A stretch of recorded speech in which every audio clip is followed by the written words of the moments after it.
வீட்டு வர மாதிரி கத்திட்டு போறாங்க வாடகை தரலாம் சொல்லிட்டு எத்தனை நாள் தானே அசிங்கப்படுறத. ஒரு 2 நாள்ல கொடுத்துடலாமா? வீட்டுல மளி கூட தீர்ந்து போச்சு. உன்னை கட்டிக்கின்னு எல்லாம் என் தலையெழுத்து. அப்பா ஸ்கூல் ஃபீஸ் எப்பதான் கட்டுவீங்க? இந்த வாரத்துல கட்டிடுறோம்ப்பா. இப்படியே சொல்லுங்க. ஸ்கூல்ல எல்லாரும் முன்னாடி நிக்க வைக்கிறாங்க. எவ்வளவு அசிங்கமா இருக்கு தெரியுமா? இல்லப்பா கட்டிடலாம்ப்பா.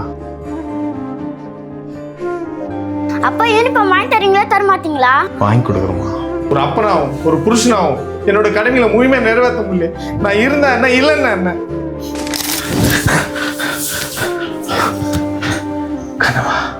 எனக்கு டீ சாப்பிடுங்க. வாடகை நினச்சி நீங்கள் கஷ்டப்படாதீங்க. நான் ரெடி பண்ணி கட்டிட்டேன். மளிகை தானேங்க பார்த்துக்கலாம் விடுங்க. அப்பா ஸ்கூல் ஃபீஸ் பத்தி எங்க சார் கிட்ட பேசிட்டோம்ப்பா. ஒரு வாரம் டைம் கொடுத்துருக்காரு. அப்படியாப்பா? அப்பா புது யூனிஃபார்ம் அப்புறமா தைச்சிக்கலாம்ப்பா. இப்போதைக்கு நான் பழைய யூனிஃபார்ம் போட்டுன்னு போறேன். சரிம்மா. குடும்பம் துணையா இருந்தா மலை போல பிரச்சனையும் பனி போல விலகிடும்.